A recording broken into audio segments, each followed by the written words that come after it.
Olá, boa noite nesta quarta-feira, chuvosa aqui, de nosso evento virtual pelo Instituto Nacional de Pesquisa e Promoção de Direitos Humanos, com o professor César Nunes e o professor André Bueno.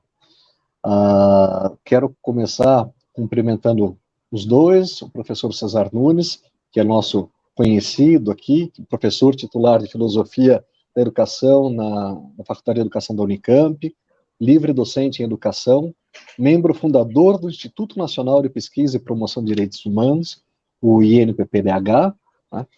E o doutor André Bueno, médico infectologista do Hospital e Maternidade Celso Pirro, da PUC Campinas, e coordenador da Comissão de Controle de Infecção Hospitalar da Santa Casa de Vinhedo. Médico plantonista da Unidade de Emergência, referenciado no Hospital das Clínicas, Unicamp, pós-graduando em Epidemiologia, na área de Epidemiologia das Doenças Transmissíveis, na Unicamp. A gente tem hoje esse evento que casa muito com o momento que estamos vivendo, né? Ainda mais com os novos rumos que a pandemia tem tomado, e a gente tenta oferecendo informações e trazendo informações qualificadas para vocês, poder entender um pouco mais do que está acontecendo nesse panorama, né? Então, num primeiro momento, eu gostaria de pedir aos nossos convidados, começando pelo doutor André, que falasse um pouquinho da sua atuação nesse momento, tanto de vida profissional, quanto na pandemia, né, especificamente.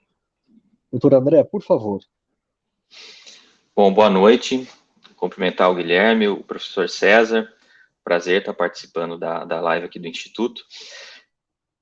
E, bom, indo direto à questão, então eu sou médico infectologista, sou professor da PUC Campinas, também do curso de medicina, e atuo, né, tanto na assistência direta, né, a pacientes com doenças infecciosas em geral, como na coordenação ou na organização de serviços para receber os casos, né, e de alguma forma também participando aí da discussão acerca da epidemiologia do tema, né.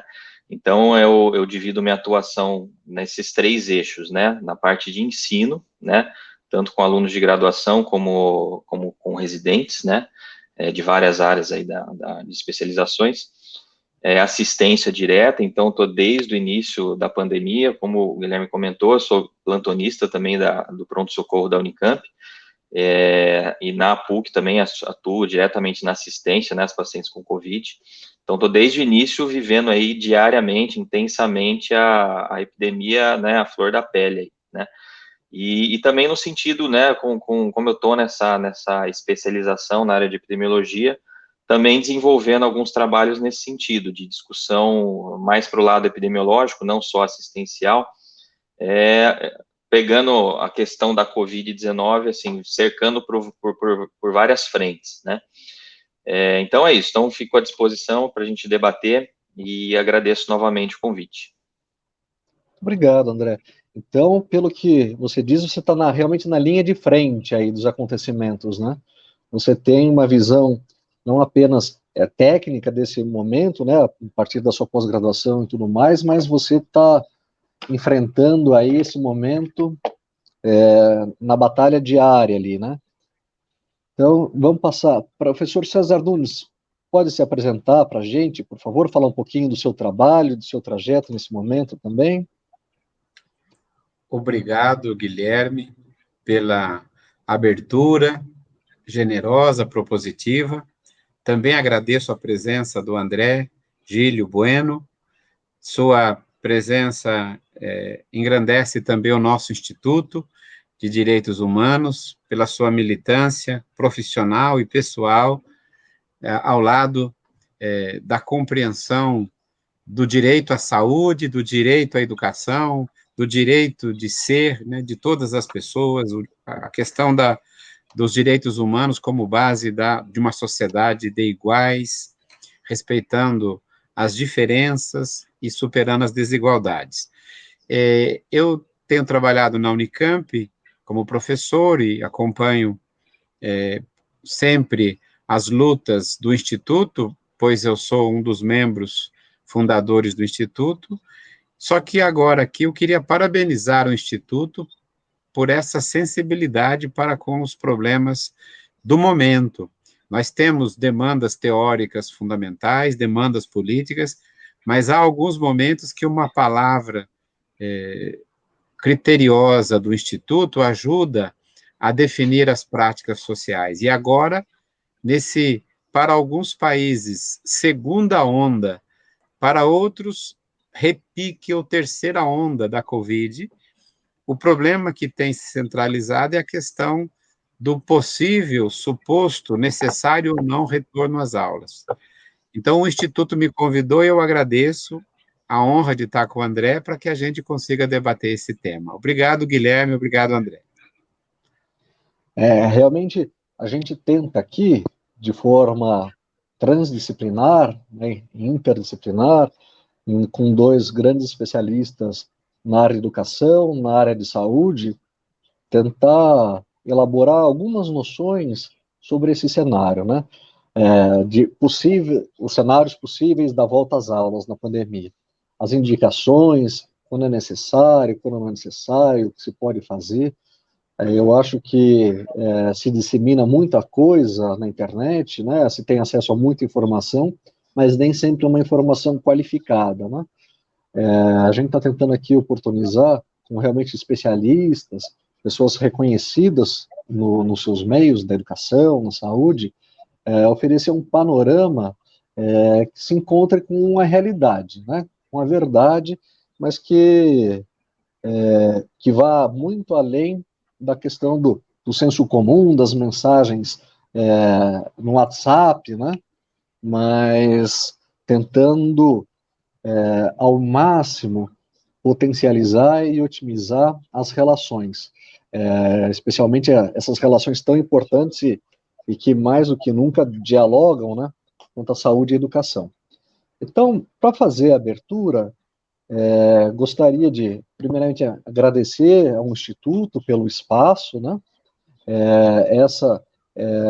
Eu acho que é a segunda live do ano. A primeira live foi exatamente propositiva do projeto de apresentação de notícias e trazer aos nossos associados e ao público em geral informações baseadas no senso crítico, né, verdadeiramente no sentido do termo. Então, eu gostaria de começar a apresentação de hoje com uma fala do professor César Nunes. Pode ser, professor? E daí Claro. depois a gente conversa um pouco com o doutor André. Por favor, professor. Eu agradeço muito, Guilherme, André, e a todos e todas que estão nos acompanhando por esse canal, que é um canal também de educação e de sensibilização social.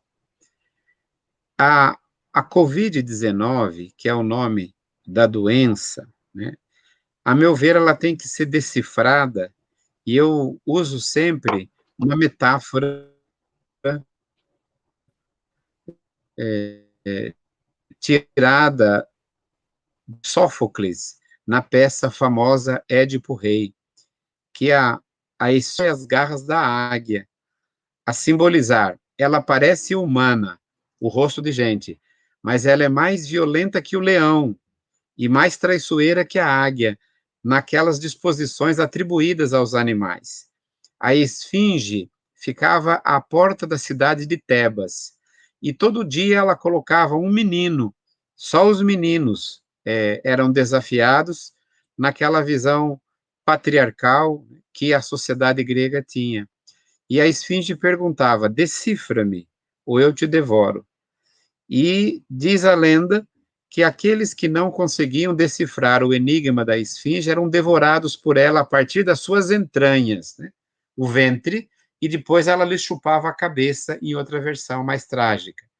Ou seja, ou a gente decifra a Covid-19, o fenômeno social, cultural que lhe deu origem, e também a gente decifra pela ciência criteriosa o fenômeno biológico, o fenômeno epidemiológico que ali está, e a gente organiza a sociedade a partir de um novo protocolo cultural, social e, por conseguinte, educacional, ou a gente acabará sendo devorado por ela a partir de todas as contradições e apesar das conquistas sociológicas, científicas que a humanidade tem.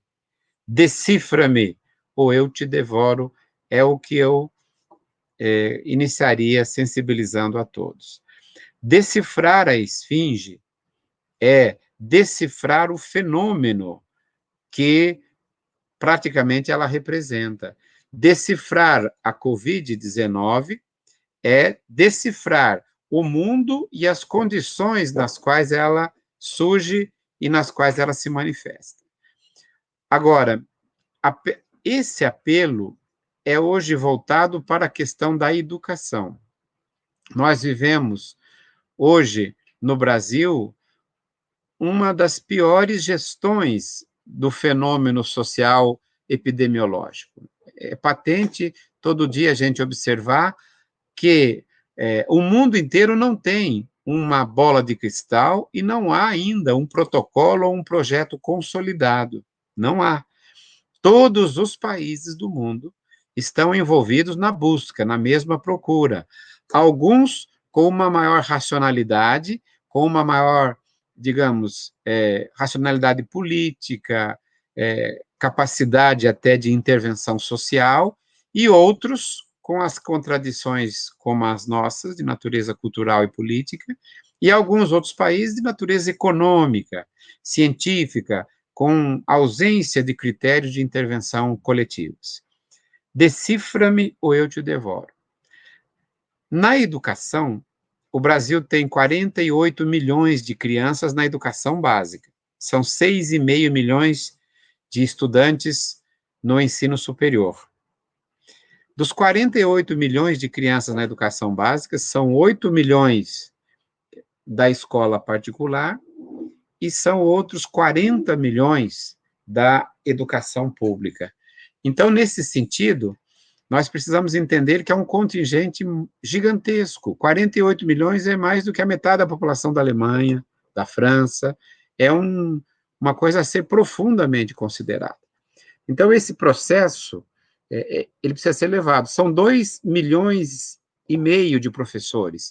São 315 mil escolas, né? Se a gente considerar as escolas da educação básica e as escolas do ensino superior. Então, esse processo numérico tem que ser considerado para que a gente não perca a grandeza, né, e, ao mesmo tempo, a amplitude dessa contradição. O processo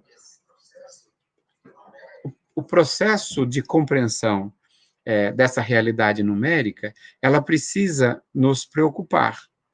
Então, a volta à escola no Uruguai, ela tem um peso, é um país pequeno, mas a volta à escola no Brasil são 50 milhões de pessoas, né? Se a gente considerar a educação básica. Então, 50 milhões de pessoas, é preciso pensar muito em que tipo de movimento eu vou dispor. Agora, se nós não conhecemos quase nada da pandemia da Covid-19, nós conhecemos as causas que lhes deram origem. O mundo todo, a meu ver, em 200 anos de desenvolvimento industrial urbano, produziu uma determinada paisagem no mundo. 200 anos desde a Revolução Industrial plena, nós vivemos com cidades cada vez mais abarrotadas, nós vivemos com a expropriação dos recursos naturais, nós vivemos com a apropriação mercadológica da água, dos recursos hídricos, a destruição das florestas, das matas ciliares. A Europa fez um século antes a destruição, recomendando depois cuidados necessários, mas a África se vê devastada, a Ásia e as Américas. E esse modelo de urbanização, de produção industrial, de tipo de organização da vida, produziu desigualdades econômicas. 10 países têm um PIB, Produto Interno Bruto, maior do que metade dos países da África ou a totalidade dos países chamados 20% dos países mais pobres. Então, junto com a materialidade econômica, há uma desigualdade política. E essa apropriação, na minha modesta interpretação, dos recursos naturais e do jeito de organizar a vida e a produção, seja econômica, seja cultural, seja urbana, industrial, a meu ver, ela é o berço da Covid-19. Um vírus que, depois de inocular-se na célula animal chamada basilar, ele vem para a célula animal humana. E ele vem ainda, né, em processo de investigação. Acho que esse cenário de um modelo de desenvolvimento é que a gente precisa tomar. Agir para a superação da Covid é agir sobre as causas, o berço do mundo que produziu esse tipo. Se a gente não agir sobre as causas, a gente debela por uma vacina, né? A vacina é científica, as 6 versões da vacina diferenciam um pouco entre si, mas é significado de que uma ciência que é coletivamente produzida, mas a gente terá que construir um outro protocolo de saúde, um outro protocolo de convivência social. Mas a minha modesta interpretação é que a gente precisará de um novo modelo de desenvolvimento econômico, político, educacional e cultural. Não agir somente sobre os sintomas, agir sobre as causalidades. Agora, se a sociedade humana, a globalidade do planeta, não encontrar um caminho mais racional e equilibrado para retomar as suas atividades, a gente, me parece, continua a produzir outras potencialidades de outras Covids, com outras nomenclaturas e com outra numeração. É preciso agir sobre as causas. Esse primeiro cenário, eu queria acrescentar um segundo. A escola é um dos lugares de maior sociabilidade para as crianças da educação infantil, do ensino fundamental e do ensino médio. Milhões de crianças, e o conteúdo da educação infantil, de 0 a 5 anos, o conteúdo da educação infantil é o corpo da criança. O conteúdo é primeiro, as relações humanas, a corporeidade, a fala, o contato. As educadoras da educação infantil são inspiradoras, estimuladoras da compreensão da vida, da dinâmica, da autoestima, da identidade, da compreensão da corporeidade e da vida. O ensino fundamental de 9 anos é dividido em ciclos. 3 primeiros anos dos 9, ciclo da cultura, da convivência, da escrita, da alfabetização. Os 3 anos médios dos 9 anos, ciclo da convivência grupal, e os 3 últimos anos do ensino fundamental, anos da autonomia ética, estética e afetiva. 6, 7, 8, um ciclo. 9, 10 e 11, segundo ciclo. 12, 13 e 14, o terceiro ciclo do ensino fundamental. E o ensino médio hoje é um ciclo de 3 anos, preparatório para o ensino superior, para aqueles que tiverem essas condições possíveis e históricas, né? Então, compreender a educação em ciclos da vida, que formam o ciclo da escola, é melhor do que aquelas pessoas que têm uma visão de seriação, seriada e altamente cognitivista, como se a nossa cabeça tivesse que ter um conjunto de gavetas, que você tem que pôr um ano numa gaveta, outro ano na outra gaveta, porque essa segurariam a terceira gaveta, e a ideia de seriação, que era da pedagogia do século XIX, que veio até meados do século XX. Não. A concepção que hoje organiza o conhecimento é da aprendizagem em ciclos, e não aprendizagem seriada e um pré-requisito da outra. Por quê? Porque a experiência histórica e pedagógica da Covid-19, da pandemia, ainda não foi profundamente investigada. Nós vivenciamos, mas é preciso ter pesquisa, cenários, textos, escrever artigos, pensar, fazer pesquisas. Muitas coisas nós aprendemos no transcorrer da pandemia já. Havia uma atitude de que a gente deveria buscar o hospital depois que tivesse já acentuadas alguns sintomas. Hoje já se quer que vá imediatamente. Os intensivistas aprenderam a lidar com a doença, porque tudo está aberto. Na medicina também, o André falará melhor sobre isso. Na educação também, nós superamos a concepção cognitivista, que acha que o cérebro é um banco de dados e que tem que ser todo ano colocado, se não colocar no tempo certo, perde. Não perde. As crianças não perdem por estarem afastadas do espaço escolar. Perderão, sim, relações humanas, perderão, sim, outras relações afetivas, socioemocionais, mas cognitivamente não. Não existe esse comprometimento tão, muitas vezes, defendido por tantas pessoas, né? A criança, ela é dinâmica. Tudo que a gente tiver que recompor, recombinar na autonomia que a condição de aprendizagem dá, é possível e a pedagogia sustenta isso. Outra coisa, o tempo escolar é um tempo de convivência profunda, carregada de estimulações. O tempo de casa, o tempo digital, é um tempo pesado, porque as famílias colonizadas pelas relações de trabalho fora, elas não têm muitas liturgias, a não ser para os fins de semana. Então, a família tem que repensar-se, porque ela vai ter que se repensar, porque a possibilidade da superação da pandemia exigirá um novo protocolo sanitário e de convivência na família. Nós não entraremos mais com os pés que andamos por todos os lugares da rua no quarto, não nos jogaremos mais de roupa que a gente viveu na mesma cama. Nós teremos que ter muitos mais lugares para lavar as mãos, isso o André vai dizer. Agora, imagine na escola, aqueles banheiros separados, nós teremos que ter melhores protocolos sanitários, mais próximos, provavelmente em sala de aula. Teremos que usar máscara, provavelmente nos próximos 5 anos, até que a gente encontre outros dispositivos de proteção maior. A vacina nos protege, mas para universalizar a vacina, que é exatamente um dos primeiros protocolos fundamentais, nós levaremos anos, porque são 7,8 bilhões de pessoas no mundo. Enquanto houver uma comunidade que não for vacinada, todo o resto está ainda em xeque. Nós teremos que fazer um outro esforço, baseado na universalidade, nas políticas de saúde, nas políticas de educação. Os professores, né? Professores são agentes de educação. Os professores deverão receber uma formação para protocolos, né, primários de saúde, porque eles não têm hoje, ninguém dá o que não tem, as possibilidades de indicação, de intervenção, de reconhecimento. Nós não teremos.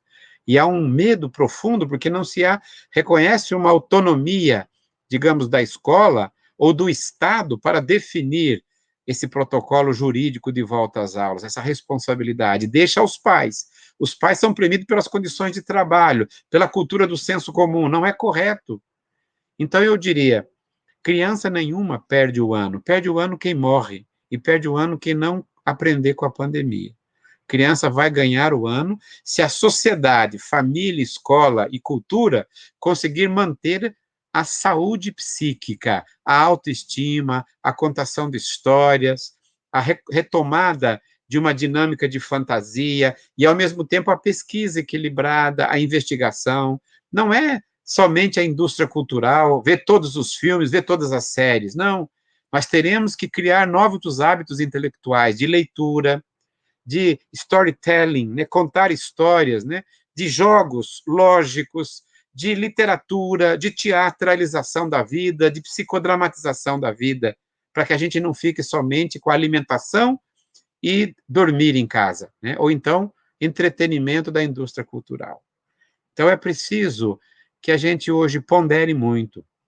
A volta às aulas tem sido muito mais uma pressão, às vezes, do mercado, das escolas particulares e muitas vezes também dos pais, né, que numa primeira identidade necessitam que as crianças, né, tenham um atendimento, porque também estão pressionados a voltar às suas funções. Eu diria que a pandemia tem mostrado no Brasil repiques perigosíssimos. Era melhor mais prudência, na minha modesta interpretação.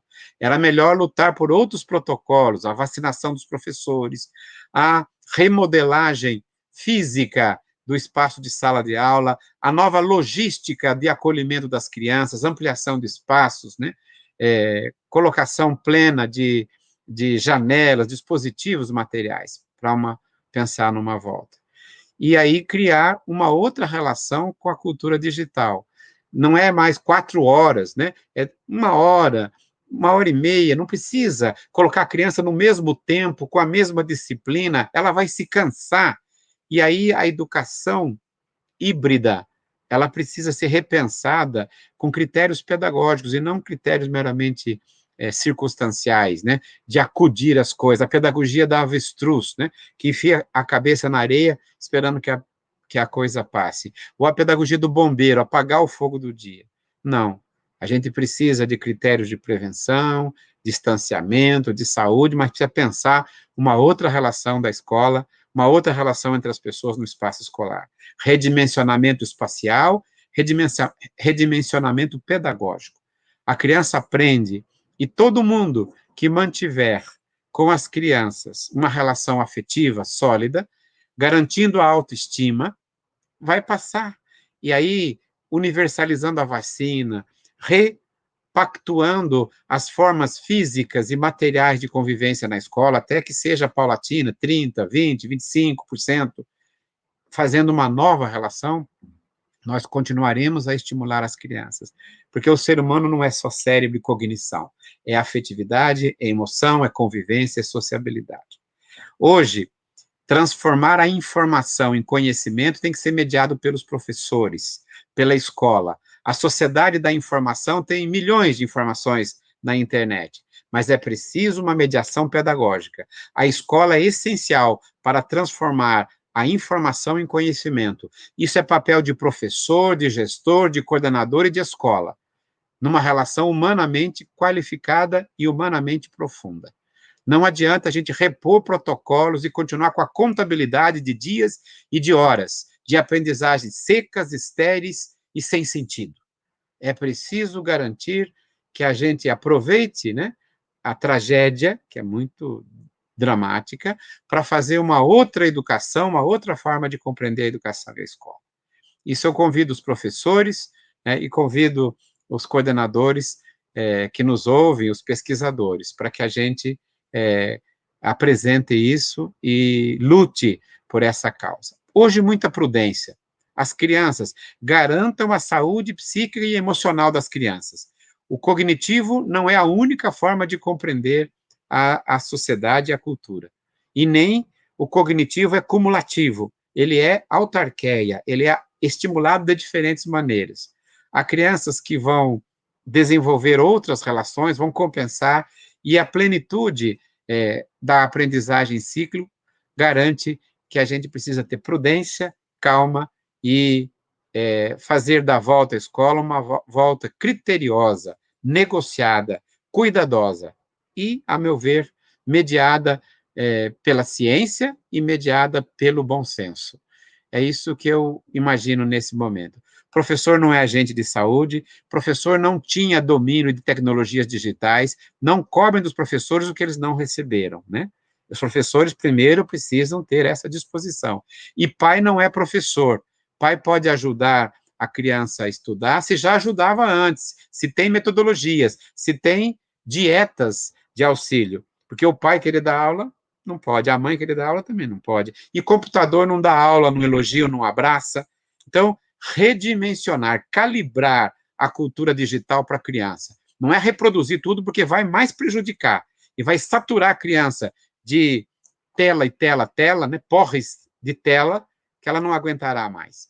Para a transição da pandemia, mantenham as relações afetivas, emocionais, mantenham a curiosidade, a pesquisa e bom senso, prudência histórica, fará com que a gente supere esse momento. Desculpe se eu me alonguei um pouco mais.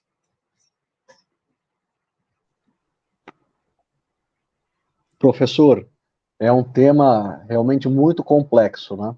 Então, é natural que a gente se entusiasme, e como o senhor é um apaixonado pela educação, pela vida, né? Ah, tenha essa manifestação. Então, é sempre um prazer lhe ouvir. Agora eu vou passar a palavra para o doutor André, para que a gente tenha uma ouça, né, o que ele tem a nos dizer a partir da perspectiva da saúde, do que está acontecendo, né, ele como profissional, como estudioso, de quem realmente está ali na linha de frente, e as possibilidades referentes a esse encontro no espaço escolar, né? E quer queira, quer não, é um espaço comum, né? E as pessoas se reuniriam ali com todas aquelas dificuldades que é sabido. Doutor André, por favor, a palavra é sua. Bom, obrigado, Guilherme. Parabenizar o professor César pela fala, né? Sempre a gente aprende muito. Eu também já estou habituado a ouvir as falas dele, né? Em viagens, em família, né? A gente sempre aprende muito. Mas, enfim, então, eu achei bastante interessante a colocação que ele fez no início, né? Sobre a questão da esfinge, né? Então, claramente, a gente está sendo devorado no Brasil, né? Pela doença. Então, a gente, né?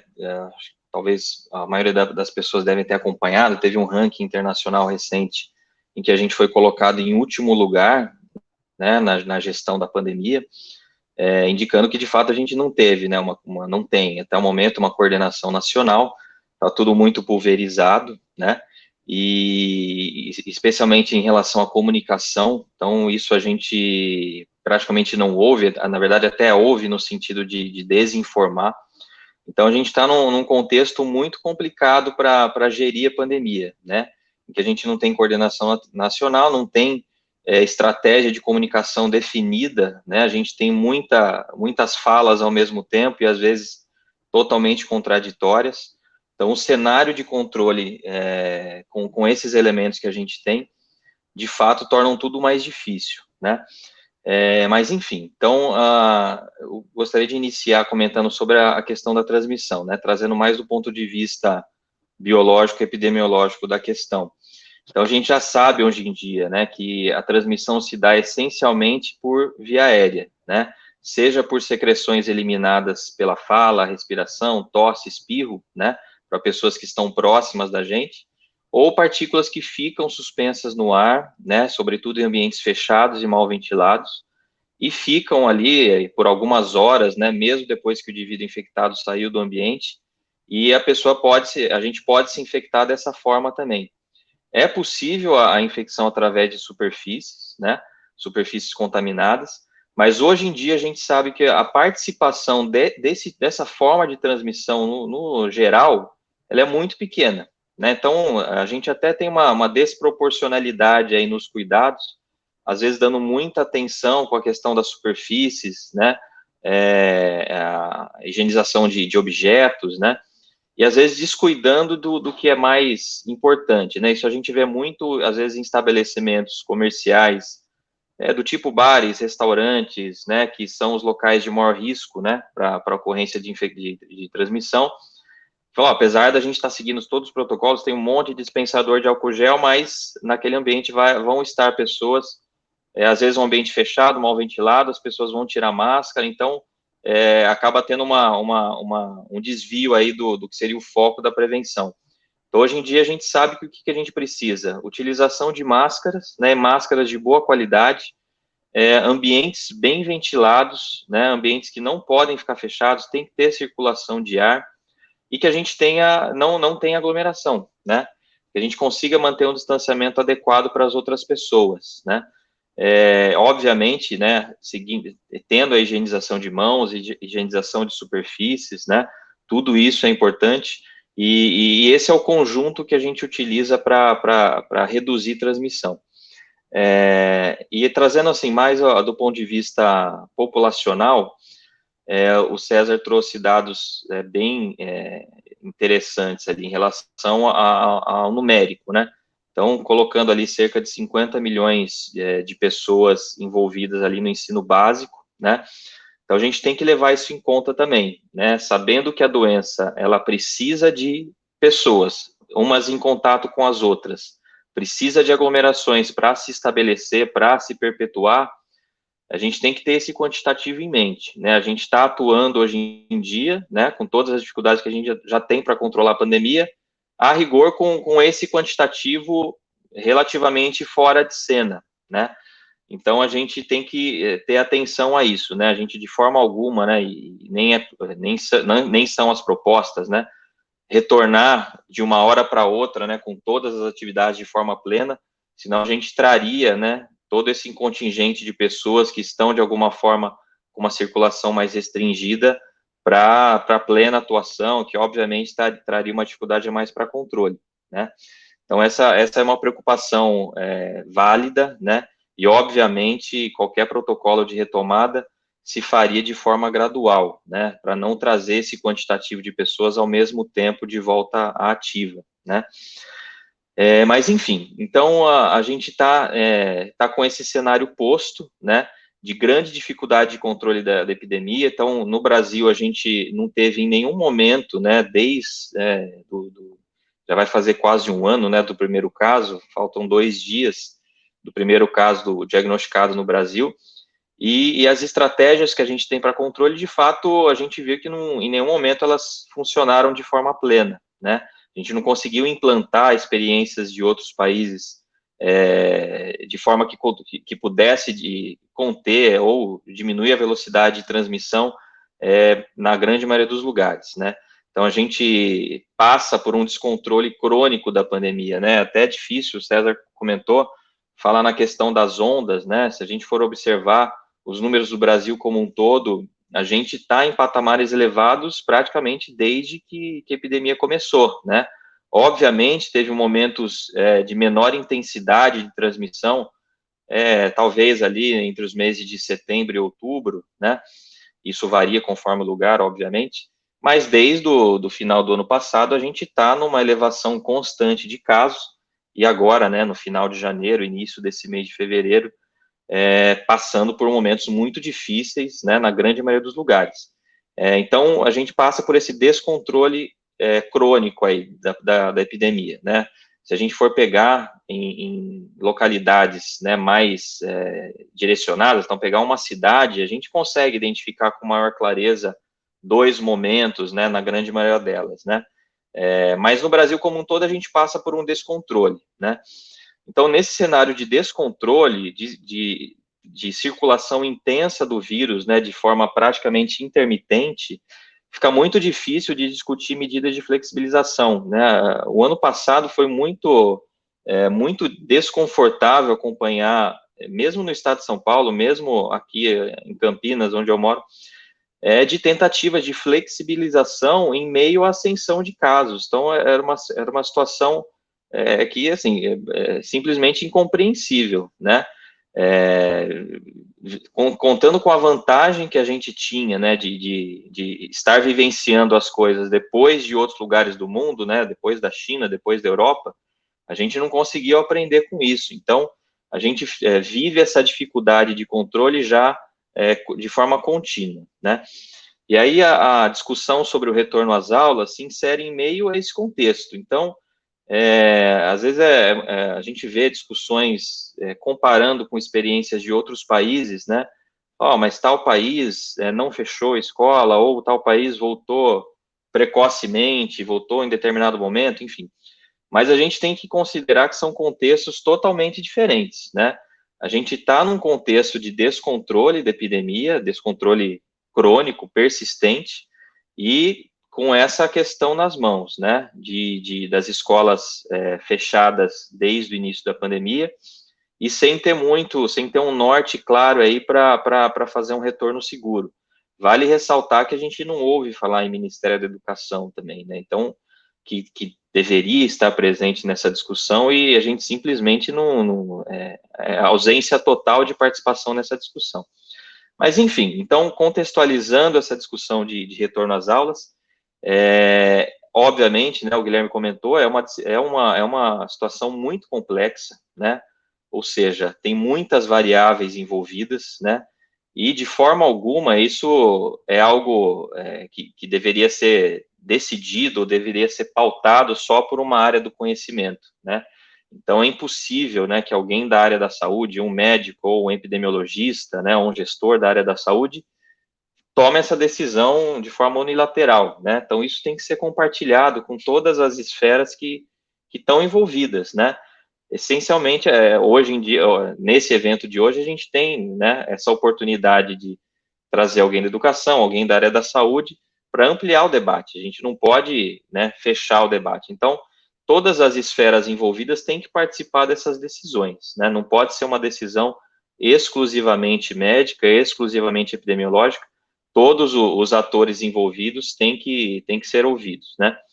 E, enfim, e eu até tinha comentado com o César que é muito difícil, né, da minha área, por exemplo, eu entrar nas questões, né, essencialmente pedagógicas, né, os reais impactos, né, por conta do fechamento das escolas ao longo do tempo, para o aprendizado, para a questão de socialização, para a questão do desenvolvimento das crianças, né, é uma competência que a maioria dos médicos não tem, sobretudo médicos que não estão diretamente envolvidos, né, na área de pediatria, na área de desenvolvimento.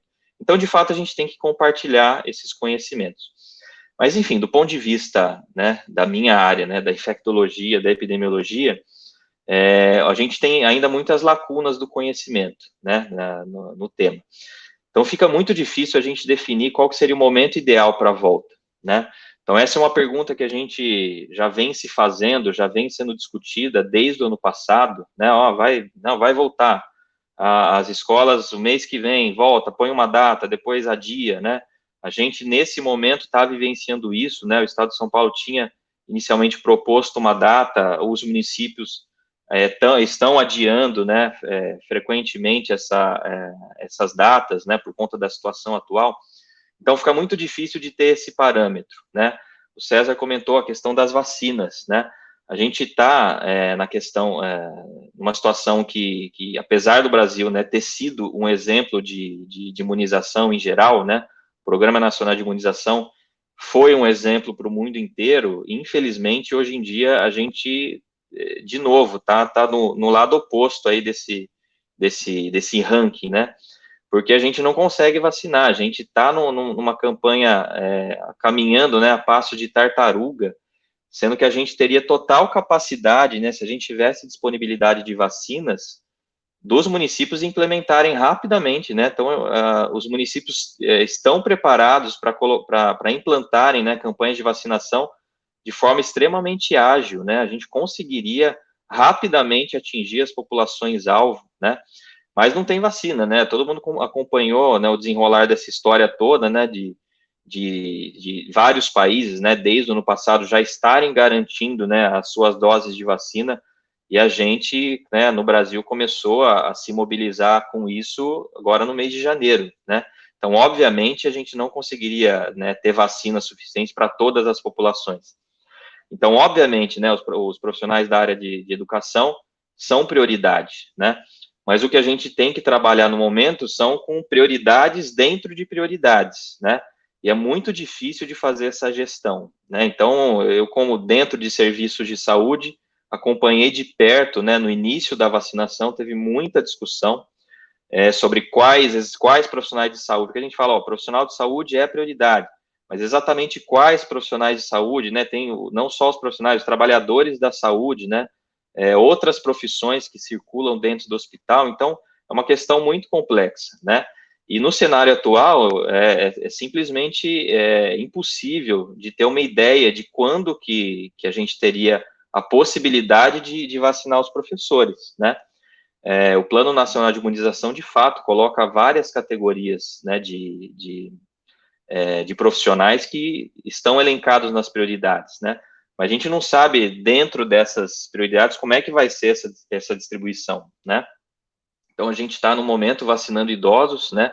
A gente ainda não conseguiu, se eu não me engano, está na faixa ali dos 85 anos, ainda tem várias faixas etárias dentro dos idosos para a gente conseguir vacinar.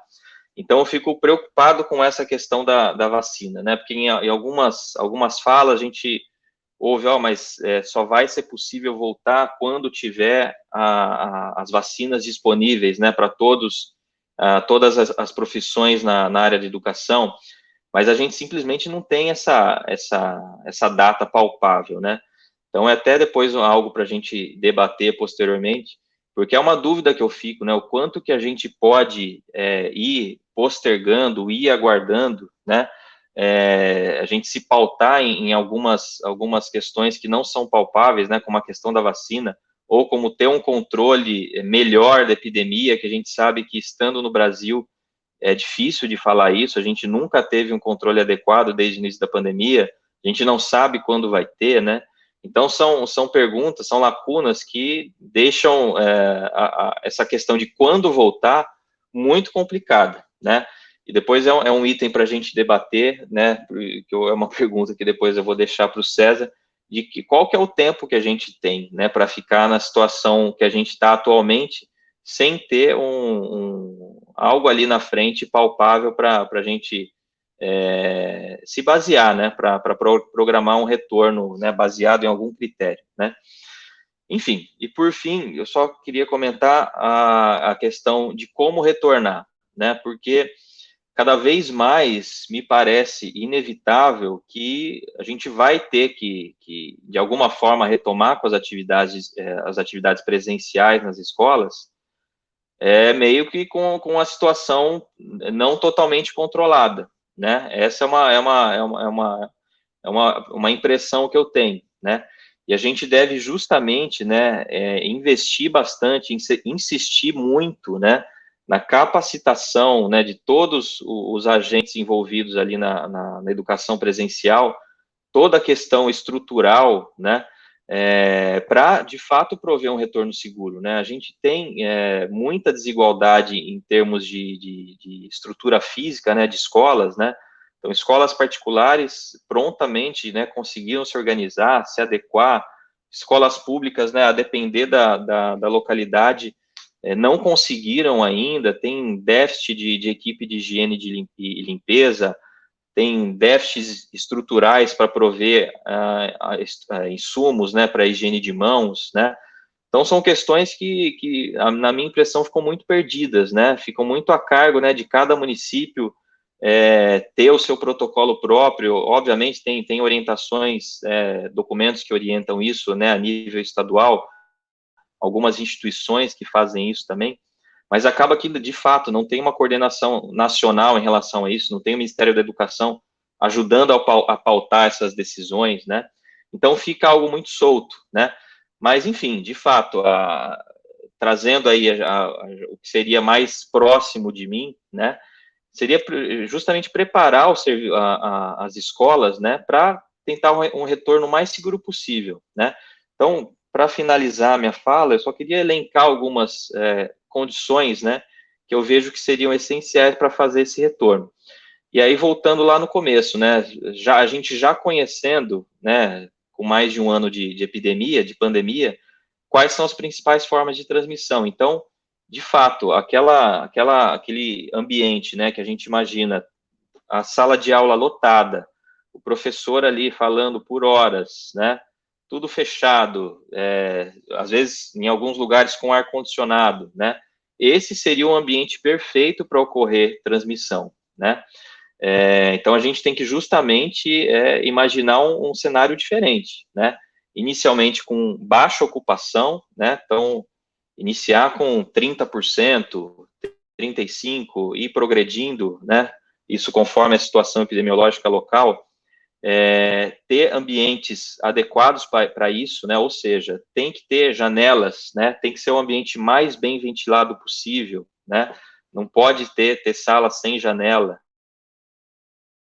né, do uso dos equipamentos de proteção individual. Então, a máscara, nesse contexto, é essencial, né, então a escola tem que prover os profissionais, os alunos, né, de equipamentos de proteção individual adequados, né, em quantidade adequada, né, ainda na questão estrutural, estrutura adequada para a higiene de mãos. Então, a gente puxa muita coisa aí de controle de infecção hospitalar, conceitos que a gente usa dentro do hospital, a gente vai ter que adaptar aos ambientes escolares, né. Então, número adequado de dispensadores de álcool em gel, pia e sabão para a higienização de mãos, intensificação de rotinas de limpeza, né, então, se antes limpava determinados ambientes com grande circulação de pessoas uma vez por turno, né, manhã, tarde e noite, vai ter que fazer isso 2, 3 vezes, às vezes mais, né, intensificar a higienização de corrimão, de maçaneta, de locais de toque frequente, né. Então, são várias situações que as escolas precisariam estar preparadas para propiciar um retorno seguro. E outra questão, né, que no meu ponto de vista é essencial e a gente não faz a nível populacional, que é o monitoramento rigoroso das condições de saúde de todo mundo que frequenta a escola, né, assim como a questão de rastreamento de contatos, né, quando houver um caso suspeito. No ambiente escolar, a gente consegue fazer isso, conseguiria fazer isso, né, de basicamente ter um controle, né, já que a gente, comparando com um restaurante, por exemplo, é muito difícil de saber quem entrou, quem que passou, ficou quanto tempo ali. Na escola é uma situação mais controlada, então se tiver essa organização, é possível ter um monitoramento muito rigoroso, né, de todo mundo que esteve na escola em determinado momento, todo mundo que teve contato com uma pessoa suspeita, né, a fim de poder fazer, né, isolamentos pontuais, aquela bolha, né, aquela turma que está junta sempre com aquele professor, aquele grupo vai ficar isolado inicialmente, vai testar os contactantes, né, vai aplicar a estratégia de testagem, né, enfim, então são estratégias, né, que a nível populacional no Brasil a gente não conseguiu implantar, mas no ambiente escolar, um ambiente mais seguro, seria plenamente possível, né, mas enfim, a gente precisaria de fato ter toda essa estrutura montada, né, tudo isso organizado de forma plena, os professores seguros, né, de fazer esse retorno, plenamente adaptados a esses protocolos, né, os pais também, né, cientes dos protocolos, cientes de que toda a comunidade escolar deveria ser entendida como um grupo separado, em que esse grupo tem que confiar uns nos outros. Então, a pessoa que eventualmente estava saindo, estava frequentando aglomerações, a partir do momento que começar a ter aula, essa pessoa não vai poder mais fazer isso, né? Ela tem uma responsabilidade com aquele grupo, né? Com aquela escola em que o filho dele está frequentando. Enfim, então são ideias aí que eu gostaria de trazer para essa discussão. E, enfim, encerro essa minha fala inicial e fico à disposição aí para a discussão. Doutor André, muito obrigado pela sua fala. Realmente parecia que o senhor estava lendo o pensamento de muitos dos nossos ouvintes aqui, né? Porque as perguntas aqui no nosso chat se acumulam, né? De um modo muito pertinente. E eu queria começar fazendo uma pergunta aqui do Anderson Lucarese para o senhor sobre esse tema bem concentrado na escola, como o senhor falou, desse controle que seria possível, né? O Anderson diz assim: no caso de escolas que retornaram ao ensino presencial, o senhor considera adequado o protocolo que suspende o ensino presencial apenas para as turmas nas quais houve contágio, permitindo que outras turmas supostamente não infectadas continuem frequentando a escola? Essa é uma estratégia de isolamento, né? Que aí dependeria de como a escola conseguir se organizar para isso, né? Que a gente fala dessas bolhas, né? De eventualmente alunos que estão com uma turma fixa ali, né? Sem ter contato com outras turmas, né? Então, isso vai depender essencialmente dessa adesão, de uma adesão a essa estratégia de bolhas, né? Se isso estiver sendo adotado na escola e de forma plena, né, é possível fazer esse isolamento direcionado, né? Então, a partir de um caso suspeito, identifica-se, né, qual que é a bolha, né, daquela pessoa.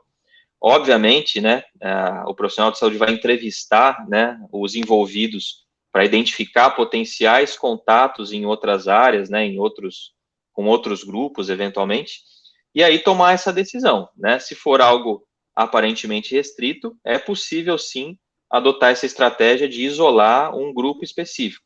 Se eventualmente for identificado que não, uma pessoa, uma determinada pessoa ali no ambiente de ensino frequenta vários lugares, tem contato com várias pessoas, aí fica difícil de ter uma medida mais restritiva, né? Aí talvez teria que, de fato, fechar a escola, isolar a escola inteira. Mas, enfim, essas estratégias, elas tem um espectro ali de ação que pode ser adotado. Então, vai variar conforme cada situação mesmo. Tá ótimo, doutor.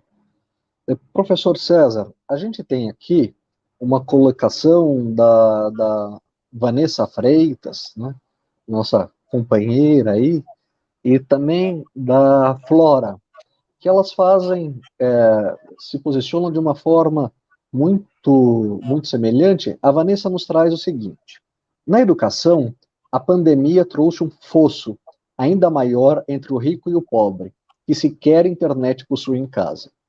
Como resolver esse abismo que se cria entre os que conseguem e conseguirão estudar e os que não?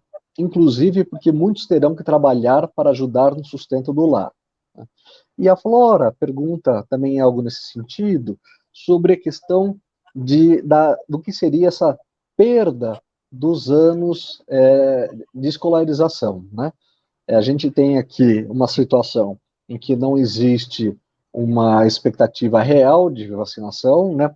Muitos especialistas chutam que a gente só conseguiria, nesse ritmo, ter toda a nossa população vacinada em 2024, sendo que a gente nem sabe a eficácia dessa vacina, né? Se basta vacinar uma vez na vida, serão necessárias cada 6 meses, uma vez por ano, uma situação muito complexa, e então a gente não tem o menor parâmetro, né, de quando essas aulas presenciais poderiam voltar. Qual seria o limite, professor César, do afastamento que essas crianças poderiam ter da escola sem gerar um prejuízo irreversível para elas? Qual que é a sua opinião, professor? Veja, Guilherme, agradeço a Vanessa e a Flora pelas questões, pelo acompanhamento de todos. Eu entendo que nós estamos no meio de um fenômeno sanitário global, a pandemia, e nós aprenderemos com ela se prevalecer uma racionalidade da grande maioria, seja na convivência, seja nos procedimentos, nas políticas públicas, nas políticas sanitárias, como colocou aí o André de maneira brilhante, né, essas intervenções. Agora, com relação às duas questões, em primeiro lugar, a humanidade já passou tempos de muito maior distanciamento da escola.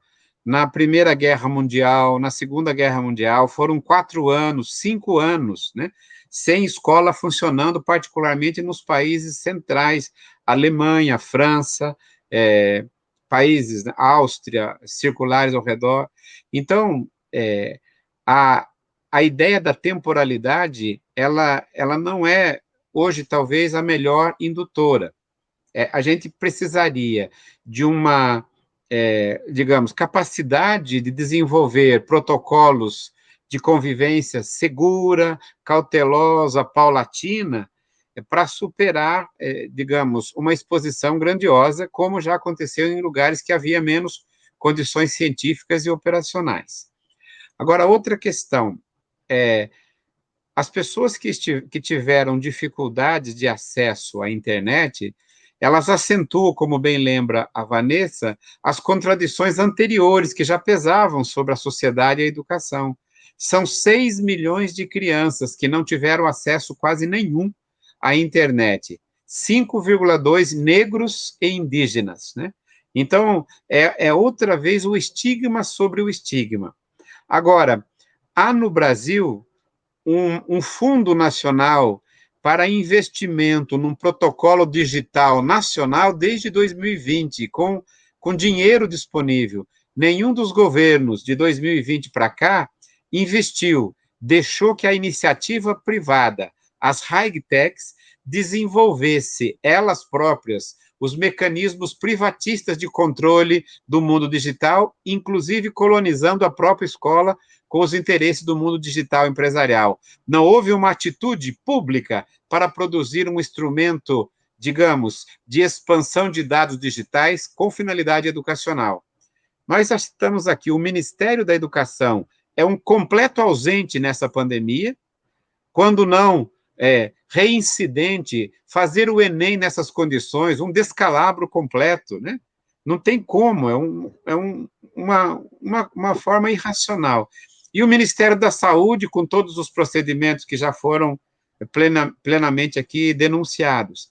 Agora, veja, Flora, veja, Vanessa, a União é detentora das concessões de televisão. Não poderia colocar num horário privilegiado, na televisão livre, na televisão popular, ao invés de um BBB, um AAA, aulas, amor, afeto, né? Um programa de grande apelo que pudesse reunir artistas, uma live comum de Chico Buarque, música popular, uma série de exposições de filmes históricos, um conjunto de tours históricos, geográficos pelo Brasil, na televisão comum, como forma de exposição, com pessoas fidedignas para passar alguma coisa. Parece que ficou tudo solto, né?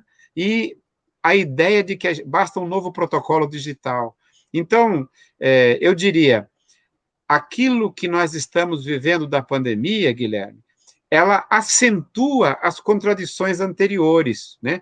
Há uma escola voltada para preparar para o vestibular, classe média, média alta. Uma escola assistencialista social, que demandava muito mais, às vezes, a merenda, um certo entretenimento, políticas primárias de saúde.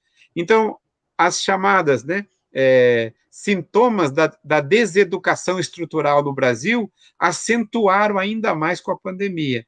Então, a saída é, primeiro, prudência, protocolos negociados, investigação, e não é assim, ficar ensaio e erro. Num país tentou, não deu certo, vamos voltar. No outro país deu certo, vamos colocar 25. Não é isso. É estudo criterioso, acompanhamento, honestidade e, sobretudo, né, saber que nós estamos lidando com a parte mais brilhante e sensível da sociedade, as crianças, os adolescentes, né? Nós somos os cuidadores do amanhã.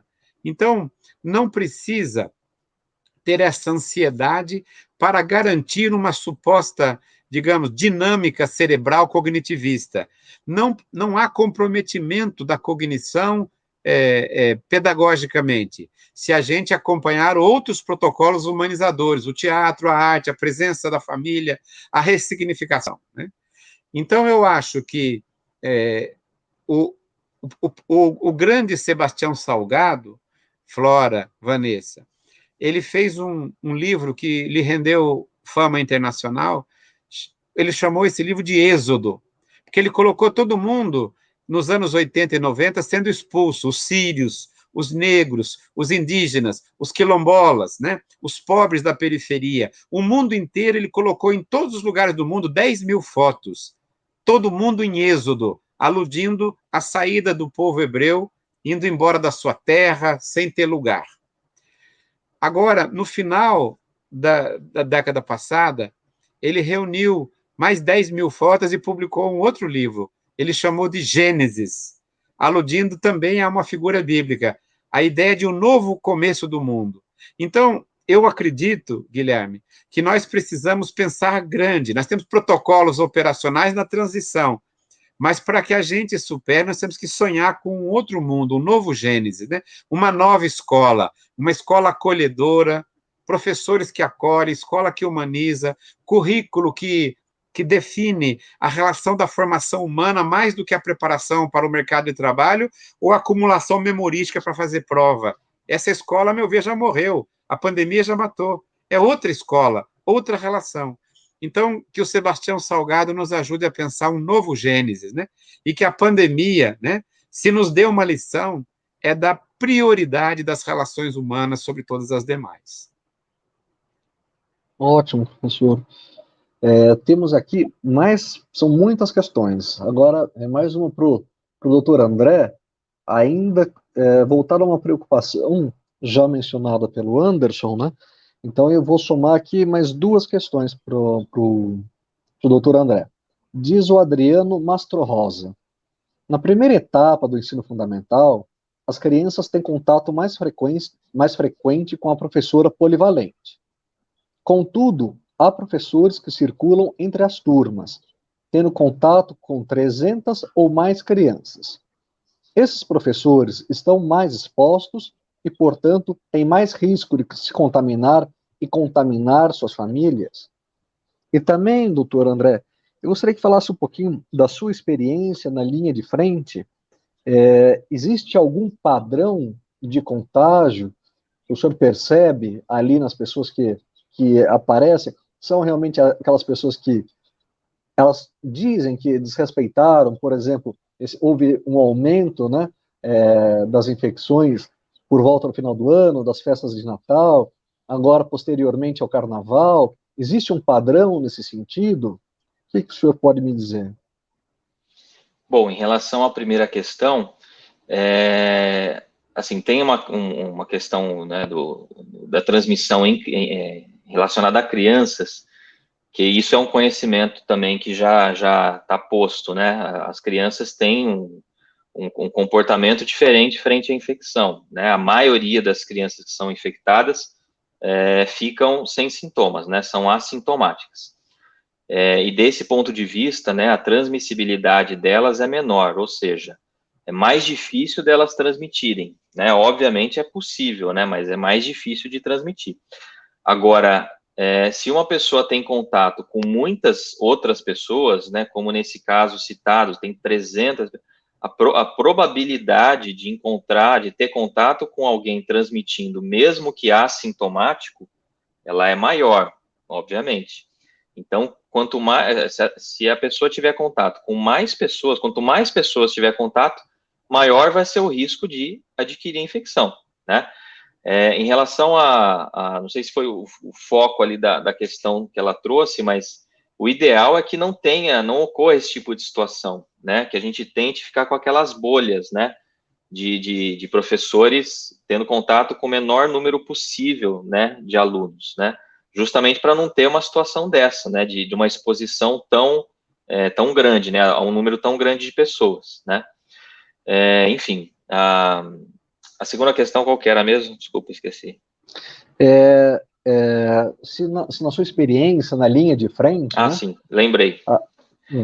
Não, isso a gente viu mesmo, né? Principalmente agora, nesse mês de janeiro, teve muita infecção que a gente vai conversar, fala, não, mas como é que foi, né? Os últimos dias aí, teve contato com alguém? Aí fala, não, teve, né, festa em casa, né? Família, reuniu a família, aí todo mundo pegou, né? Então veio, né, a pessoa mais idosa, né, que acaba indo para o hospital, mas vai lá, né? Tá filho, neto, primo, tá todo mundo infectado, né? Então isso é muito claro, né? Talvez a maior parte das infecções ocorra dentro de casa, né? Mas qual que é a questão, né? A gente tem lá, né? A maioria dos idosos tem um comportamento, né? Muito mais cuidadoso, né? De não sair, de não se expor. Só que basta ter uma pessoa que seja do convívio domiciliar ali, que esteja se expondo, que aí põe todo esse cuidado das outras pessoas a perder, né? Então não adianta nada, né? Uma pessoa falou, olha, eu tô sem sair de casa já faz um ano, eu tô tomando todos os cuidados, só que tem uma pessoa que mora junto, ou que vem morar junto, ou que vem para um evento familiar, e a pessoa está se expondo. Então, o que a gente viu foi muito isso, né? Inclusive situações, né, muito tristes, né, muito marcantes de ter um pai e um filho internados lado a lado na UTI, os dois às vezes entubados, aí eventualmente um deles morre, aí o outro que sobrevive vai ter que ficar sabendo que o outro internou e morreu. Então, assim, é uma situação, a gente viu muito disso acontecer, de ter justamente isso, uma pessoa traz o vírus para dentro de casa, e aí, obviamente, vai passar para todo mundo, né? E aí, aqueles mais vulneráveis, né, geralmente os idosos são os que acabam precisando de hospital, precisando internar e, eventualmente, falecer, né? Mas esse é um comportamento, assim, a grande... isso foi o que a gente viu, de fato, bastante marcante, né? Transmissões dentro de casa. Alguém traz o vírus para dentro de casa. Entendi. Isso leva a reflexão para um outro nível, né? Que realmente, em casa, as pessoas normalmente ficam sem máscara, né? Afinal de contas, muitas pessoas não têm um espaço, dormem com outras pessoas, irmãos que podem dormir juntos, né? A gente conhece, infelizmente, situações de famílias que vivem em verdadeiras aglomerações, e isso não é uma escolha, né? mas sempre que for uma escolha, né, entre se reunir ou não, é preferível que se mantenha esse distanciamento. O Miro Aparecido trouxe aqui, doutor André, o que você me fala sobre o toque de recolher em São Paulo a partir de sexta-feira, das 23 às 5 horas da manhã, e referente ao lockdown que alguns municípios adotaram? Estas medidas, você acha importante? Qual que é a sua opinião sobre essas medidas que o governo do estado vem trazendo agora? Bom, então é importante contextualizar, né, o momento que a gente está, né, hoje é 24 de fevereiro, e a gente está no momento, né, no estado de São Paulo, aqui na nossa região, de franca ascensão dos casos, né, e com o agravante de tá pipocando, né, essas novas variantes, sobretudo a variante P1, né, inicialmente identificada em Manaus, potencialmente mais transmissível, né. Então, é um contexto extremamente perigoso, já que a circulação do vírus está intensa, e quem pode estar circulando, qual o vírus que pode estar circulando de forma intensa, pode ser essa variante, né? Então, isso é um cenário que preocupa muito, né? Então, essa medida do Estado de São Paulo, obviamente, ela é insuficiente, né? Se fosse, né, para de fato adotar algo com mais chance, né, de ter um impacto significativo, teria que ter de fato um lockdown, né? Algo que a gente nunca teve no Brasil, de ter uma restrição mais ampla de circulação de pessoas, de fato só funcionar serviços essenciais, para aí sim a gente conseguir frear, né? Vale lembrar que, assim, o alvo, né, dessa medida do Estado de São Paulo, como foi colocado na entrevista coletiva de hoje, são as festas clandestinas, né, são as aglomerações, essencialmente por pessoas mais jovens, que ocorrem já de forma clandestina. Vale lembrar que esse tipo de aglomeração já está proibido, né, conforme coloca o Plano São Paulo, já há muito tempo, né. Então, na verdade, assim, o que vai ser intensificado, o alvo, né, que foi colocado aí, é algo que já está programado, a gente só não tem fiscalização suficiente para evitar isso, né? Então, aqui, na minha opinião, acaba sendo mais um alerta para a população, algo para dar uma balançada aí no cenário, para as pessoas ficarem atentas e se preocuparem, verem que a situação a situação está piorando, a situação está crítica, né? Os leitos em Campinas, por exemplo, está quase 100% de ocupação, né, na rede pública, rede privada também com ocupações elevadas, enfim. Então, na minha opinião, é isso, é uma medida insuficiente, né, se o objetivo é ter ter um freio, né, mais robusto aí nas transmissões, provavelmente é uma medida insuficiente, mas eu acho que, com certeza, tem o valor dela, seria muito melhor mesmo ter essa medida implantada do que continuar na situação que estava antes, né? Só para, né, contextualizar, Campinas, né, a região de Campinas está na fase amarela do Plano São Paulo, obviamente incompatível com a situação que a gente está vivendo hoje, né? Então, é isso, eu acho que é uma medida provavelmente insuficiente, mas ela vai ajudar de alguma forma a alertar as pessoas de que a situação da pandemia na região está crítica. Eu vou fazer uma pergunta voltada para os dois especialistas, o professor César e o doutor André, e daí a gente já vai se dirigir para o final, o nosso tempo está se encerrando. Apesar das inúmeras dúvidas e questionamentos muito pertinentes que tem aqui, professor César, doutor André, uma questão que se coloca, né, à medida que a gente vê esse crescente das festas clandestinas e esse movimento em que os jovens têm uma preocupação menor com a doença, né, porque muitas vezes eles têm implicações clínicas e de saúde menos agressivas, se a gente pode dizer assim, e daí eles saem, né, e levam isso para casa depois, levando essa nova peste, né, para o ambiente familiar.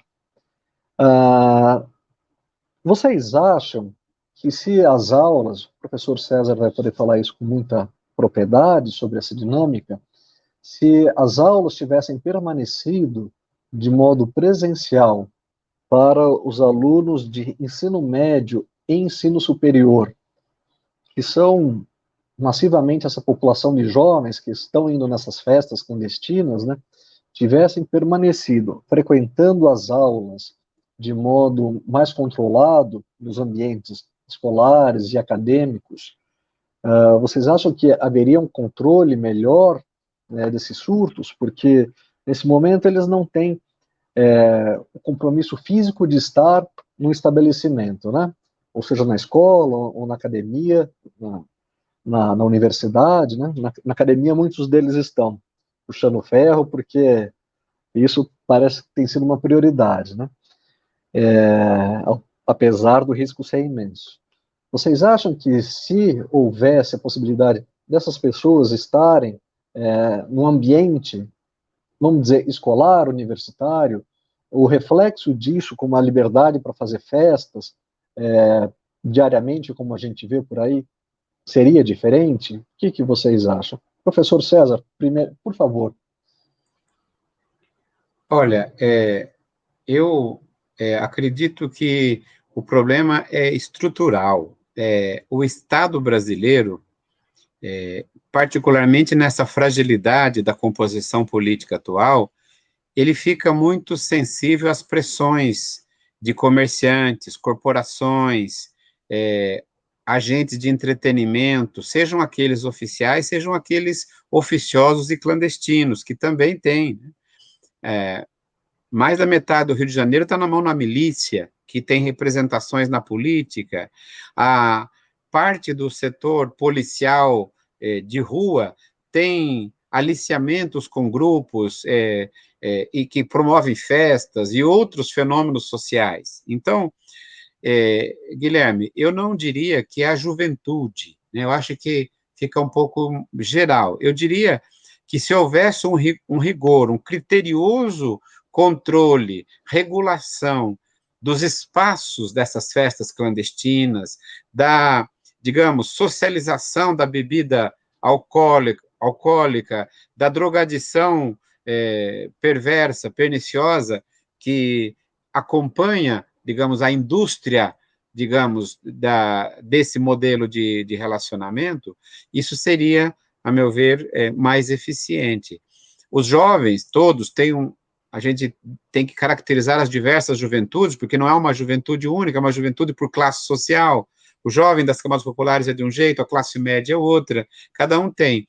Mas a juventude, ela precisaria ter uma política educacional e uma política de cultura. O que tem de cultura produzido pelo Estado? É o menor orçamento da União, desmantelado completamente, não há nada de comunitário no bairro da cultura. É quase sempre algo clandestino, quase sempre algo à revelia do Estado, feito de maneira ardilosa, e a educação afetiva emocional, a sobrecarga hormonal da adolescência, da afetividade, não são carreados para critérios artísticos, são colonizados pelo tipo de coisa que a gente viu, né? E a gente vê na televisão, a gente vê o modelo de corporeidade, de sexualidade, mecânica, genital, desumanizada, irresponsável, até, por exemplo, dentro desse grande programa de audiência que todo mundo está tentando passar agora de maneira irresponsável. Então, Guilherme, não seria, acho que a correção estrutural da presença da juventude na escola demorará décadas, porque nós temos hoje somente 50,1% dos jovens entre 14 e 17 anos na escola. 49% dos jovens nessa faixa estão no posto de gasolina, escutando música colonizada por um apelo sexual perverso, né? Eu chamo de sertanojo, né? Um tipo de música altamente estimulativa de uma sexualidade irresponsável, de uma corporidade banal, de uma representação da afetividade simulacro, né? Então, precisaria mais, né? A correção da presença na escola não se daria dessa maneira, precisaria ter um pensamento muito maior, a cultura estar integrada à escola, né? Eu acompanhei um programa nos anos 2012, chamado Mais Educação, nós chegamos a atingir 67 mil escolas com programas culturais. Eu fui ver em tantos lugares do Brasil que os jovens não queriam sair da escola, porque tinha orquestra sanfônica, podia aprender sanfona, tinha jogos na escola, tinha outros elementos, e não precisava a festa clandestina, a rave, a coisa mal feita, desestruturada, com cantores, digamos, oficiosos, e amassa o simulacro. Então, eu diria, Guilherme, que a gente precisaria perceber que o que agudizou na pandemia era o que já vinha apresentando contradições no processo anterior. Agora, já que abriu, é preciso buscar superar uma outra relação da escola com a juventude ou as juventudes e com a própria dinâmica da cultura, da afetividade, da educação afetiva e da ética sexual, da exposição à música e à musicalidade, etc. Muito bem, professor César. Doutor André, qual a sua opinião? Bom, assim, trazendo para a questão, né, epidemiológica aí do fato, né, obviamente é algo bastante preocupante, né, da gente ver esse tipo de comportamento, né, que a gente vê, né, nas imagens, né, amplamente difundidas aí, né, de aglomerações, de festas, né, no momento atual, e imaginar que isso poderia ter uma interface com o ambiente escolar, né. Mas, assim, aí entra naquilo que eu comentei, né, porque acaba que, né, para esse momento de retorno, deveria, pelo menos, haver, né, um pacto, né, de toda a comunidade escolar e entender que está se criando um novo espaço de convivência, né, a escola está fechada, a escola passaria a estar aberta, um novo espaço de convivência que até então não se fazia presente. E aí tem a responsabilidade de cada um, né? Então, foi o que eu falei, a partir do momento, então as aulas vão voltar. Então, tem que ter esse pacto, né? A gente sabe que é difícil, né, falar nessas questões hoje em dia, mas da pessoa se preocupar com todo aquele grupo, né? Então, se a pessoa está consciente, né, que ela vai participar de um grupo que pode, eventualmente, né, ocorrer disseminação de doença naquele espaço, se o grupo todo não tiver responsabilidade, seria o que daria para fazer, né? De trazer justamente esse papel de cada um, de não se expor, né? De se resguardar ao máximo, né? Respeitar as medidas que estão sendo propostas para reduzir a circulação do vírus, e justamente para não trazer isso para o ambiente escolar, né? Porque aí é o que a gente vê, né? A partir de um caso na escola, você pode, eventualmente, né, dispersar para várias outras famílias, atingir, eventualmente, um idoso que mora com um determinado aluno, que estudou com aquele que está na mesma sala daquele que saiu, enfim. Acaba se formando uma rede aí de contatos que pode potencializar e muito aí a dispersão. Mas, enfim, então, como o César comentou, é um contexto muito complicado, né? E acho que um fio condutor que tem que existir nessas retomadas é isso, né? As pessoas estarem cientes de que um ali está responsável pela saúde do outro e de seus familiares. Doutora, eu acho que essa colocação da Vânia, né, Bueno Frau, escola aberta é responsabilidade de todos, né? Com certeza, é uma responsabilidade não só dos educadores que estão no ambiente escolar, não só dos familiares, mas de toda a sociedade como um todo, né? Os desdobramentos são profundos e intensos em várias áreas da sociedade. Então, para que a gente pudesse ter esse ambiente escolar de modo reduzido, ainda com 30%, 35%, que fizesse um trabalho, como dito pelo professor César Nunes, né, de integração cultural, educacional, com essas crianças, com esses jovens, né, com os adolescentes, tem que haver uma responsabilidade coletiva, realmente um pacto, né, entre educadores, famílias, comunidades, senão não vai haver outro modo. A gente tem aqui a informação, né, de que houve o comentário na fala do Dr. André e também os comentários aqui no nosso chat, né? A questão e a tristeza manifestada pela subutilização e o que o governo federal fez ou deixou de fazer, né? O Brasil, que tinha um sistema de vacinação tão respeitado no mundo, tão eficaz, né? E que se mostra hoje desconectado, desarticulado, né? Irresponsável, priorizando discursos vomitativos do governo federal, né? Enquanto a população sofre. E a gente sempre se compara com outros governos, né?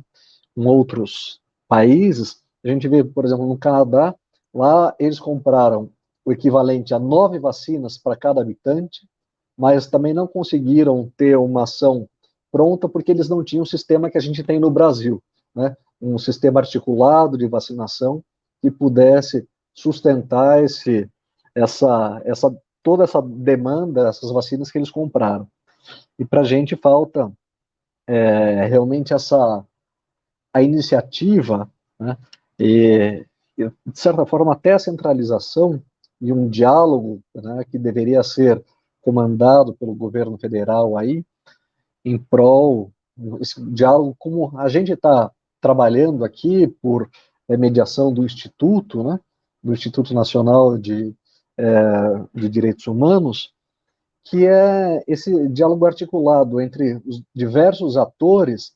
A gente tem um especialista em educação, um especialista em saúde pública, né, na área de epidemias. A gente está conversando, um diálogo aqui com a população, né, as pessoas que estão acompanhando essa live, que se posicionam, que trazem questionamentos, que trazem sua opinião, tentando encontrar meios e modos de sobreviver preservando a dignidade de cada um. Né? Então, a gente conclui que realmente o que leva à situação gravíssima que o país está hoje essa falta de direcionamento, de responsabilidade, né, do governo federal, que tem agido de modo incentivado desde o princípio, né, uma atitude completamente irresponsável, criminosa, né, e a população muitas vezes reproduz. Bom, a gente já esgotou nosso tempo aqui. Eu gostaria de pedir ao professor César Nunes que encerrasse essa nossa live de hoje. Agradeço muito, muito a participação do doutor André. Espero que o senhor esteja conosco mais vezes, porque as dúvidas são muitas, né? A população ainda anseia por essas respostas didáticas, né? E podendo interagir realmente de uma forma responsável, tecnicamente precisas, como o senhor nos trouxe. Então, professor César Nunes, por favor, as palavras finais. Guilherme, eu agradeço muito a sua condução serena, segura, as suas questões, informações. Agradeço demais ao André. É uma honra poder estar com o André nesse momento. Tive a alegria de vê-lo crescer, estudar e se projetar numa área da medicina, assim como seu pai, que é a medicina que cuida da totalidade das pessoas, que combate as doenças, não um modelo de medicina que historicamente o país vem convivendo, que tem que ser superado, uma medicina humanizadora, científica, criteriosa. Então, o André, para mim, é um representante dessa nova geração. Estar aqui no Instituto com ele é uma honra destacada. Eu entendo que os direitos humanos, né, sobretudo, são direitos. E o primeiro direito humano é o direito a viver, e viver humanamente, com qualidade, com dignidade. Né? A gente não pode deixar esse momento tirar a única coisa que a gente tem, que é a vida. Nem nossa, nem dos que nos são caros, nem dos que estão ao nosso redor. Então, o final, André, do grande texto do Sófocles é que o Édipo chega diante da esfinge e ela pergunta: o que é que de manhã tem 4 patas, no meio do dia tem 2 e o fim da tarde tem 3? E já prepara as garras para destruí-lo. E ele olha para a cara dela, a esfinge, e diz: eu sei, é o ser humano, que de manhã engatinha como se tivesse 4 patas. No meio do dia ele anda ereto e bípede. E no fim da vida ele põe uma bengala, parecendo ser uma terceira pata. Mas na verdade é só o ser humano. E a esfinge dá um grande urro e se esconde no Hades, libertando a cidade da maldição. Então eu acho que decifrar a esfinge é estudar o ser humano. A vacina vai ajudar? Vai ajudar. Os protocolos de saúde transitivos para a gente negociar aquilo que seja o melhor para todos nós vão ajudar. Mas o que nos salva é o ser humano, é amar e compreender a condição humana. Quando a resposta for o ser humano, nenhuma Covid, nenhuma, digamos, esfinge vai nos engolir ou vai nos matar. É o ser humano que faz as perguntas para as quais, segundo um filósofo barbudo do século XIX, ele já tem embrionariamente as respostas. Elas estão na vontade coletiva, na esfera pública e particular, de acreditar que a vida é o nosso maior dom, de que a vida é o nosso único dom, e garanti-la para os outros e para si é a única forma de conduzir a humanidade às suas finalidades altruístas, democráticas, amorosas, éticas e estéticas. Eu estou muito feliz de ver tanta gente que fez saudações na live, e agora aqui contar com o Guilherme e o André, dizer, foi uma noite memorável para mim e para o Instituto. Eu espero que a gente consiga fazer outras, né, reflexões coletivas, estimuladas por todos vocês, para retomar a nossa história nas mãos e lutar para decifrar as tantas esfinges que todo dia querem nos devorar. Professor, muito obrigado. Doutor André, muito obrigado. Agradeço a todos e a todas que estiveram conosco nessa noite de quarta-feira, né, disponibilizaram um tempinho aí para nos acompanhar, que participaram e nos acompanhem nas redes sociais. O Instituto, vocês vão encontrá-lo pelo esse @INPPDH, né, e a gente vai poder cada vez mais contribuir com o que a gente verdadeiramente acredita, né? Bom, muito obrigado a todos mais uma vez. Oi, pois não. Eu posso pedir, quebrando o protocolo, para que a gente dê a palavra para o André falar as palavras finais dele? Claro, por favor, André. Não, só agradecer novamente, né, a oportunidade de ouvir o César de novo, né, como ele falou, a gente aprendia muito, né, nas viagens com ele, né, muita história, muita informação, então é um prazer dividir essa live contigo, com o Guilherme, e novamente agradecer o convite. Então, é um tema, né, que obviamente não termina, né, a gente amplia cada vez mais as discussões, e a gente precisa de espaços como esse mesmo para ter um debate de alto nível, para poder falar as questões que a gente precisa colocar, e a participação intensa, né, das pessoas, muitas questões. Então, para eu que agradeço a oportunidade, fico sempre à disposição. Ótimo, então, doutor. Muito obrigado a todos e a todas. Uma boa noite.